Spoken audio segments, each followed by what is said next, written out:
പവിത്രം സീരിയലിന്റെ ഇന്നത്തെ എപ്പിസോഡ് തുടങ്ങുമ്പോൾ വിക്രം ശ്രീനി സാറിനെ കാണാനായിട്ട് വീട്ടിലേക്ക് വരുമ്പോൾ ശ്രീനി സാർ ചോദിക്കുക, അല്ല ഞാൻ നിന്നെ കുറെ ട്രൈ ചെയ്തല്ലോ, കിട്ടിയതേ ഇല്ല. അപ്പോൾ വിക്രം പറയാണ്, അത് പിന്നെ ഫോൺ റിങ്ങിലല്ലായിരുന്നു, ഞാൻ ചേട്ടന്റെ മകളെ വിളിക്കാനായിട്ട് പോയിരുന്നതാ.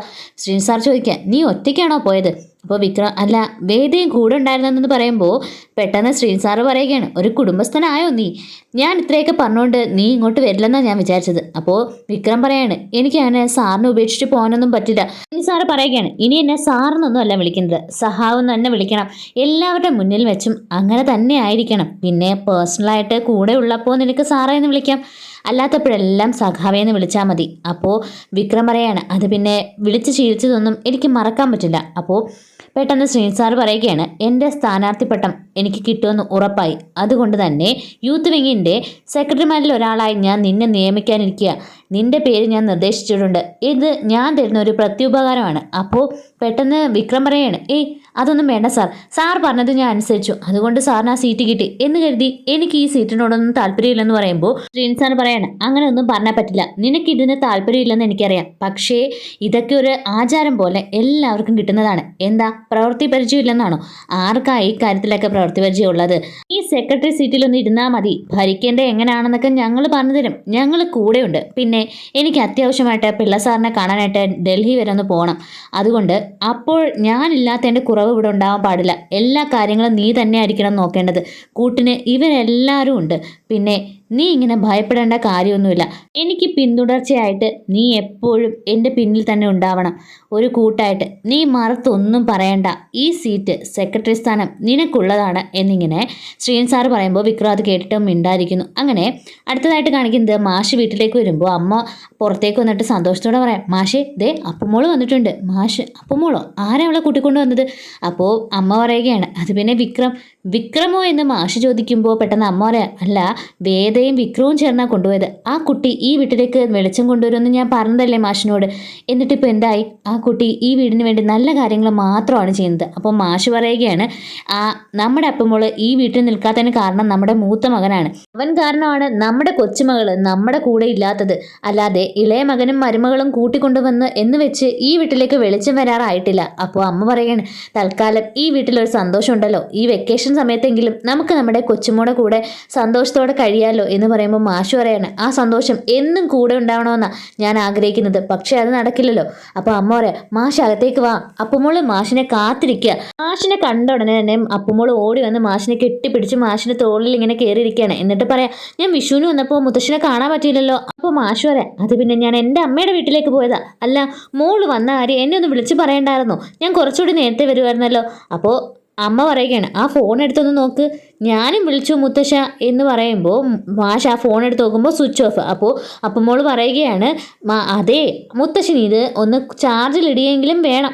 അല്ല മുത്തശ്ശൻ എനിക്ക് എന്താ കൊണ്ടുവന്നിരിക്കുന്നത് ചോദിക്കുമ്പോൾ പെട്ടെന്ന് മാഷ് പറയുകയാണ്, എൻ്റെ അപ്പുമ്മക്ക് എന്താ വേണ്ടേ? ചോക്ലേറ്റോ? ഞാൻ പോയി വാങ്ങിയിട്ട് വരാമെന്ന് പറയുമ്പോൾ ശ്രീജു പറയാം, വേദ ഒരുപാട് ചോക്ലേറ്റ് വാങ്ങി വെച്ചിട്ടുണ്ട്. അപ്പോൾ മാഷ്, എന്തായാലും മോള് ചോദിച്ചില്ലേ, ഞാൻ പോയിട്ട് വരാമെന്ന് പറഞ്ഞ് അപ്പോൾ തന്നെ സൈക്കിളും എടുത്ത് അവിടെ നിന്ന് പോകുന്നു. ഇത് കാണുമ്പോൾ ശ്രീജു പറയാം, അപ്പുമോളോട് സംസാരിക്കുമ്പോൾ അച്ഛൻ്റെ സ്വഭാവം കണ്ടിട്ട് എന്ത് മാറ്റമല്ലേ അമ്മേ, എന്ത് സന്തോഷം ആ മുഖത്ത്. അപ്പോൾ പെട്ടെന്ന് അമ്മ പറയുകയാണ്, എനിക്കത്ര ആശ്ചര്യമൊന്നും തോന്നുന്നില്ല, എൻ്റെ മാഷ് പണ്ട് മുതലേ ഇങ്ങനെ തന്നെയായിരുന്നു, അത് എൻ്റെ മക്കൾക്കും അറിയാം, എൻ്റെ മക്കളായിട്ട് തന്നെയാണ് ആ സന്തോഷം ഇല്ലാതാക്കിയെന്ന് അമ്മ ഇങ്ങനെ പറയുന്നു. അടുത്തതായിട്ട് കാണിക്കുന്നത് മാഷ് അപ്പുമോക്ക് വേണ്ടി ഇങ്ങനെ കളിപ്പാട്ടങ്ങളൊക്കെ വാങ്ങിക്കുമ്പോൾ അവിടെ കടയിൽ നിന്നൊരാൾ പറയാം, അല്ല മാഷിൻ്റെ വീട്ടിൽ കുട്ടികളാരും ഇല്ലല്ലോ, പിന്നെ ഇത് ആർക്ക് വേണ്ടിയാ? അപ്പോൾ മാഷ് പറയുകയാണ്, അതെൻ്റെ മൂത്ത മകൻ്റെ കുട്ടിക്കാണെന്ന് പറയുമ്പോൾ അയാൾ പറയുകയാണ്, അതിന് മൂത്ത മകൻ ജോലിക്കൊന്നും പോകാത്തതുകൊണ്ട് അയാളുടെ ഭാര്യയുടെ വീട്ടിൽ നിർത്തിയിട്ടല്ലേ കുട്ടിയെ പഠിപ്പിക്കുന്നത്, പിന്നെ ഈ കളിപ്പാട്ടമൊക്കെ ആർക്കാണെന്ന് ചോദിക്കുമ്പോൾ മാഷ് പറയാം, നിങ്ങളുടെ മരുമകളെ മോനെയും കൊണ്ട് മരുമോടെ വീട്ടിൽ പോയില്ലേ, ഈ കാര്യം എനിക്കറിയാവുന്നതുകൊണ്ട് ഞാൻ നിങ്ങളോട് ചോദിച്ചില്ലല്ലോ, അപ്പോൾ നിങ്ങൾക്കറിയാവുന്നത് കൊണ്ട് പിന്നെ എന്തിനാ എന്നോട് കുത്തി ചോദിക്കുന്നത്, ആവശ്യമില്ലാത്ത കാര്യങ്ങളൊന്നും ചോദിക്കേണ്ട എന്ന് പറഞ്ഞിട്ട് മാഷ് കളിപ്പാട്ടവും മേടിച്ച് പുറത്തേക്ക് ഇറങ്ങുന്നു. അങ്ങനെ സൈക്കിൾ എടുത്ത് പോകാനായിട്ട് ഒരുങ്ങുമ്പോൾ ഒരു ഓട്ടോ വന്ന് മാഷിനെ ഇടിച്ചിടുകയാണ്. അങ്ങനെ ആളുകളെല്ലാം ഓടിക്കൂടിയിട്ട് മാഷിനെ പിടിച്ച് എഴുന്നേൽപ്പിക്കുന്നു. എന്നിട്ട് മാഷിനോട് പറയുകയാണ്, ആ ഓട്ടോ മാഷിനെ ഇടിക്കാനായിട്ട് വന്നതായിട്ടാണ് എനിക്ക് തോന്നുന്നത്. മാഷ് പറയാം, അങ്ങനെയൊന്നുമല്ല, എൻ്റെ അശ്രദ്ധ കൊണ്ടാണ് ഇതൊക്കെ സംഭവിച്ചത്. മാഷാണെങ്കിൽ സൈക്കിളും ആ കളിപ്പാട്ടങ്ങളും ഇങ്ങനെ നോക്കി നിൽക്കുന്നു. അടുത്തതായിട്ട് കാണിക്കുന്നത് ശ്രീജ അപ്പുമോക്ക് ആഹാരം വാരി കൊടുക്കുമ്പോൾ അമ്മ പറയാം, എനിക്ക് എന്തായാലും ഒരുപാട് സന്തോഷമായി, ഈ വെക്കേഷൻ സമയത്തെങ്കിലും മോള് ഈ വീട്ടിലുണ്ടല്ലോ, അത് തന്നെ വലിയ കാര്യം. എന്തായാലും വേദേ, മോള് ചെയ്തത് വലിയ കാര്യം. മോള് കാരണം അപ്പുമോള് ഈ വെക്കേഷനിൽ ഞങ്ങളുടെ കൂടെ ഉണ്ടല്ലോ. ശ്രീജയോട് ഞങ്ങൾ എത്ര പറഞ്ഞാലും കേൾക്കാറില്ല. ഇതൊക്കെ കേട്ടോണ്ട് വന്ന നന്ദിനി പറയുകയാണ്, എന്താ അപ്പുമോക്ക് കൂടി ചെലവിന് നോക്കാൻ ഈ വീട്ടിൽ പറ്റില്ലേ? ശ്രീജയുടെ ഒറ്റ ഒരു ആള് കാരണമാ കുട്ടിയെ അവിടെ നിർത്തിയിരിക്കുന്നത്. അതുകൊണ്ടല്ലേ ഇവക്കിപ്പോ ക്രെഡിറ്റ് മേടിക്കാൻ പറ്റിയത്. അപ്പോ ശ്രീജയടുത്തി പറയുകയാണ്, ചെലവിന്റെ കാര്യമല്ലല്ലോ, വിശ്വേട്ടന്റെ ഉത്തരവാദിത്തമില്ലായ്മയാണ് ഞാൻ എൻ്റെ മകളെ എൻ്റെ വീട്ടിൽ നിർത്തിയിരിക്കുന്നത്. അപ്പോൾ വേദ പറയുകയാണ്, ഞാൻ എല്ലാവരുടെയും സന്തോഷത്തിന് വേണ്ടിയാണ് അപ്പുമോളെ ഇങ്ങോട്ട് കൊണ്ടുകൊണ്ട് വന്നത്, അല്ലാതെ എനിക്ക് ക്രെഡിറ്റ് വാങ്ങാനൊന്നുമല്ല. അപ്പോൾ പെട്ടെന്ന് നന്ദിനി പറയുകയാണ്, അതെനിക്ക് പറഞ്ഞാലേ മനസ്സിലാവൂ. നീ കാണിക്കുന്നതെല്ലാം നീ വീട്ടിൽ ആളാവാനാണെന്ന് എനിക്ക് നന്നായിട്ട് അറിയാമെന്ന് പറയുമ്പോൾ അപ്പുമോള് പറയാം, നിങ്ങൾ എന്തൊക്കെയാ ഈ പറയുന്നത്, എനിക്കൊന്നും മനസ്സിലാവുന്നില്ലല്ലോ. അപ്പോൾ വേദ പറയുകയാണ്, അതെ, എൻ്റെ അപ്പുമോക്ക് മനസ്സിലാവുന്ന രീതിയിലുള്ള കാര്യങ്ങൾ മാത്രം ഇവിടെ സംസാരിച്ചാൽ മതി. മോക്ക് ഈ പ്രായത്തിലെ ഈ കുശുമ്പും കുന്നായ്മയും ഒന്നും പറഞ്ഞാൽ മനസ്സിലാവില്ല, അതാ പ്രശ്നം. അപ്പോൾ പെട്ടെന്ന് നന്ദിനിയാണെങ്കിൽ അമ്മേ, അപ്പോൾ പെട്ടെന്ന് അമ്മ പറയുകയാണ്, നന്ദിനി നീ കുറച്ചൊക്കെ മിണ്ടായിരിക്കും. അപ്പോൾ പെട്ടെന്ന് അപ്പുമോൾ ചോദിക്കുക, അല്ല ഈ കുന്നായ്മ എന്ന് പറഞ്ഞാൽ എന്താ നന്ദിനിയെടുത്തി? അപ്പോൾ നന്ദിനി പറയാണ്, അത് മോടെ ചെറിയമ്മയോട് തന്നെ ചോദിക്കുക, ചെറിയമ്മയ്ക്ക് അതിനെപ്പറ്റി കൂടുതൽ അറിയാവുന്നത്. അപ്പോൾ അപ്പുമോളെ വേദയോട് ചോദിക്കുമ്പോൾ വേദ പറയാം, അത് ഈ പ്രായത്തിൽ മോക്ക് പറഞ്ഞാൽ മനസ്സിലാവില്ല. ഈ സമയം വിശ്വ അകത്തേക്ക് വന്നിട്ട് മോളെ എപ്പോഴാ വന്നതെന്ന് പറഞ്ഞ് സന്തോഷത്തോടെ മോടെ അരികിലേക്ക് വരുമ്പോൾ അപ്പുമോള് പറയാം, അപ്പുമോള് വന്നിട്ട് കുറേ നേരമായി, അച്ഛൻ എവിടെയായിരുന്നു? അപ്പോൾ അപ്പുമോള് അച്ഛൻ എന്താ കൊണ്ടുവന്നതെന്ന് ചോദിക്കുമ്പോൾ ശ്രീജ പറയാം, പിന്നെ ഒരു ഹോട്ടൽ സാധനമായിട്ടല്ലേ വന്നിരിക്കുന്നത്. ഇപ്പം മോള് പറഞ്ഞെന്ന് കരുതി ഒരു ലോഡ് സാധനം ഇങ്ങോട്ട് ഇറക്കും. ഇതൊക്കെ കേൾക്കുമ്പോൾ അമ്മയ്ക്കും വിശ്വത്തിനും ഒക്കെ വിഷമമാവുന്നുണ്ട്. അങ്ങനെ ശ്രീജ ഓരോന്ന് കളിയാക്കിയും കുത്തിയൊക്കെ വിശ്വത്തിനെ പറയുന്ന കേൾക്കുമ്പോൾ വേദ കുഞ്ഞിനെ എടുത്ത് അവിടെ നിന്ന് പോകുന്നു. അപ്പോൾ അമ്മയാണെങ്കിൽ ശ്രീജയോട് മിണ്ടാതിരിക്കാനായിട്ട് പറയുമ്പോൾ ശ്രീജ പറയാം, എൻ്റെ സങ്കടം കൊണ്ട് ഞാൻ പറഞ്ഞു പോകുന്നതാ അമ്മേ. അങ്ങനെ ശ്രീജ ദേഷിച്ച് അവിടെ നിന്ന് പോകുമ്പോൾ അമ്മയാണെങ്കിൽ ദേഷിച്ച് വിശ്വത്തിനെ നോക്കുന്നു. അടുത്തതായിട്ട് കാണിക്കുന്നത് എല്ലാവരും ചേർന്ന് മാഷിനെ ഒരു ഓട്ടോയിൽ വീട്ടിലെത്തിക്കുന്നു. അങ്ങനെ നന്ദിനി ഇത് കണ്ടിട്ട് അമ്മേ എന്നൊക്കെ പറഞ്ഞ് അലറുമ്പോൾ പെട്ടെന്ന് എല്ലാവരും പുറത്തേക്ക് ഇറങ്ങി വരുമ്പോൾ അങ്ങനെ മാഷിനെ പിടിച്ചുകൊണ്ട് വരുന്ന കാണുമ്പോൾ അമ്മയൊക്കെ വിഷമത്തോടെ എന്താ പറ്റിയെന്ന് ചോദിക്കുമ്പോൾ അവിടെ കൂടെ വന്ന ആൾ പറയുകയാണ്, മാഷിനെ ഒരു ഓട്ടോ ഇടിച്ചു, ആ ഓട്ടോ വരുന്ന കണ്ടപ്പോൾ മാഷിനെ ഇടിക്കാനായിട്ട് വന്നതായിട്ടാണ് തോന്നിയത്. അപ്പോൾ മാഷ് പറയാം, അങ്ങനൊന്നുമില്ല, എൻ്റെ അശ്രദ്ധ കുറവാ.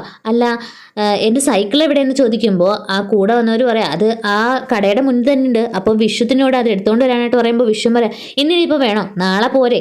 അപ്പോൾ മാഷ് പറയാം, ഇന്ന് മുഴുവൻ ആ കടയുടെ മുമ്പിൽ അത് വെച്ചിരിക്കണോ, നീ ഇപ്പോൾ എടുത്തിട്ട് വരാനായിട്ട് പറയുമ്പോൾ വിശ്വം മടിച്ചു നിൽക്കുന്ന കാണുമ്പോൾ അമ്മ തുറച്ചു നോക്കുന്നു. ഇത് കാണുമ്പോൾ വിശ്വം പറയാം, ഞാൻ പോയി എടുത്തിട്ട് വരാം. അങ്ങനെ കൂടെ ഉള്ളവരൊക്കെ പോവാം മാഷിൻ്റെ കയ്യിലുണ്ടായിരുന്ന കവറാണെന്ന് പറഞ്ഞാൽ കുട്ടിയുടെ കളിപ്പാട്ടമൊക്കെ കൊടുത്തിട്ട് അവരവിടെ നിന്ന് പോകുമ്പോൾ പെട്ടെന്ന് അപ്പുമോൾ എവിടെയെന്ന് ചോദിച്ചിട്ട് മാഷ് ആ കളിപ്പാട്ടം അപ്പുമോൾക്ക് കൊടുക്കുന്നു. അപ്പോൾ അപ്പുമോൾ സന്തോഷത്തോടെ അതെല്ലാം വാങ്ങിയിട്ട് മാഷിനോട് ചോദിക്കുക, അല്ല അപ്പൂപ്പൻ എവിടെയാണ് വീണത്? അപ്പോൾ മാഷ് ചോദിക്കുക, മോള് വീഴാറില്ലേ? ഞാൻ കളിക്കുമ്പോൾ വീഴുമെന്ന് അപ്പുമോൾ പറയുമ്പോൾ മാഷ് പറയാം, ഇത് ഞാൻ ഇപ്പോൾ തട്ടിയൊന്ന് വീണതാ, അതൊന്നും സാരമില്ല. പിന്നെ ശ്രീജ അപ്പുമോളുമായിട്ട് അകത്തേക്ക് പോകുമ്പോൾ നന്ദിനി പറയാം, അല്ല നാളെ രാവിലെ വേണമെങ്കിൽ വിനയേട്ടനെ കൃഷിയെടുത്തോട്ട് വിടാം. അപ്പോൾ മാഷ് പറയാം, അതെൻ്റെ ആവശ്യമൊന്നുമില്ല. അങ്ങനെ നന്ദിനി അകത്തേക്ക് പോകുമ്പോൾ മാഷിനെ പിടിച്ചെഴുന്നേൽപ്പിച്ച് അമ്മ വരുന്ന കാണുമ്പോൾ വേദ മാഷിനെ പിടിക്കാനായിട്ട് ചെല്ലുമ്പോൾ മാഷ് പറയാം, വേണ്ട പിടിക്കണ്ട. അപ്പോൾ വേദ പറയാം, മാഷേ ഒരു കാര്യം ചോദിച്ചോട്ടെ, അവർ പറഞ്ഞതുപോലെ ആ ഓട്ടോ മാഷിനെ വന്ന് ഇടിക്കുകയായിരുന്നോ, മനഃപൂർവ്വം ഇടിച്ചതാണോ? അപ്പോൾ മാഷ് പറയാം, അതൊന്നും എനിക്കറിയില്ല, ഈ വീട്ടിലുള്ളവർക്ക് പുറത്തിറങ്ങാൻ പറ്റാത്ത അവസ്ഥയായല്ലോ, അയാളോട് തന്നെ ചോദിക്ക് ഇത് മനഃപൂർവ്വം ആയെന്നോ അല്ലയോ എന്ന്, അല്ലാതെ എനിക്കറിയില്ല എന്ന് പറഞ്ഞിട്ട് മാഷ് അകത്തേക്ക് പോകുന്നു. ഇതിനെപ്പറ്റി ആലോചിച്ചുകൊണ്ടിരിക്കുകയാണ്. അടുത്തതായിട്ട് കാണിക്കുന്നത് നന്ദിനി റൂമിലിരുന്ന് ചിരിക്കുമ്പോൾ വിനയൻ ചോദിക്കുക, എന്താ കാര്യം, ഞാനോട് അറിയട്ടെ, എന്താ ഇത്ര സന്തോഷിക്കാനുള്ളത്? അപ്പോൾ നന്ദിനി ഓരോ പഴഞ്ചൊല്ല് മാഷ് പറയുന്ന ഓരോ പഴഞ്ചൊല്ലൊക്കെ പറഞ്ഞിട്ട് പറയുകയാണ്, കുട്ടിയെ കൂട്ടിക്കൊണ്ട് വരാൻ പോയതല്ലേ അവള് കൂട്ടിക്കൊണ്ട് വന്നിട്ട് ഇവിടെ ആളാവാൻ നോക്കിയതാ, എന്നെക്കാൾ വലിയ ആള്. എന്നിട്ട് എന്തായി? അവള് കുട്ടിയായിട്ട് വന്നപ്പം തന്നെ അച്ഛൻ വീണില്ലേ? ഇപ്പം എന്തായി? അവൾക്ക് തിരിച്ചടിയല്ലേ കിട്ടിയത്?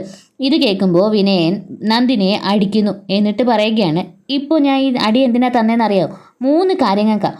ഒന്നാമത്തെ കാര്യം, നീ ഒരു പിഞ്ചു കുഞ്ഞിനെ കൂട്ടിക്കൊണ്ട് വന്നതിന് ആ കുഞ്ഞിനെ ചേർത്ത് ആവശ്യമില്ലാത്ത കഥയുണ്ടാക്കുന്നതിന്.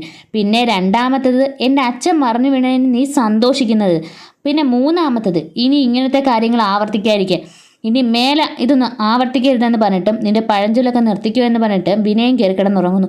നന്ദിനിയാണെങ്കിൽ ഇയാൾക്ക് എന്ത് മാറ്റം ഉണ്ടായത്, ഞാനൊരു തല പൊക്കുന്നോ എന്ന് പറഞ്ഞിട്ട് അയ്യോ ഇനി അടി കിട്ടുമെന്ന് പേടിച്ചിരിക്കുകയാണ് നന്ദിനി. അടുത്തതായിട്ട് കാണിക്കുന്നത് അപ്പുമോളാണെങ്കിൽ വേദയുടെ അരികിലേക്ക് വന്നിട്ട് വേദയ്ക്ക് ഉമ്മ കൊടുത്തിട്ട് പറയുകയാണ്, എനിക്ക് ചെറിയമ്മയോട് ഒരുപാട് താങ്ക്സ് ഉണ്ട് എന്നെ ഇങ്ങോട്ട് കൂട്ടിക്കൊണ്ട് വന്നതിന്. അപ്പോൾ വേദ പറയുകയാണ്, ചെറിയമ്മ പറയുന്നത് പോലെ മോൾ ചെയ്യണം, അപ്പോൾ പിന്നെ മോൾക്ക് സ്ഥിരം ഇവിടെ തന്നെ നിൽക്കാം. അപ്പോൾ ഞാൻ എന്താ ചെയ്യേണ്ടതെന്ന് അപ്പം മോൾ ചോദിക്കുമ്പോൾ വേദ പറയുന്നുണ്ട്, അത് ചെറിയമ്മ പതിയെ പറഞ്ഞുതരാം, അതുപോലെ മോൾ ചെയ്താൽ മതി. ഇങ്ങനെ ഇവർ സംസാരിച്ചുകൊണ്ട് നിൽക്കുമ്പോഴാണ് എപ്പിസോഡ് അവസാനിക്കുന്നത്. ആദ്യമായിട്ട് ചാനൽ കാണുന്നവർ സബ്സ്ക്രൈബ് ചെയ്ത് സപ്പോർട്ട് ചെയ്യാൻ കൂടി മറക്കരുത്. താങ്ക്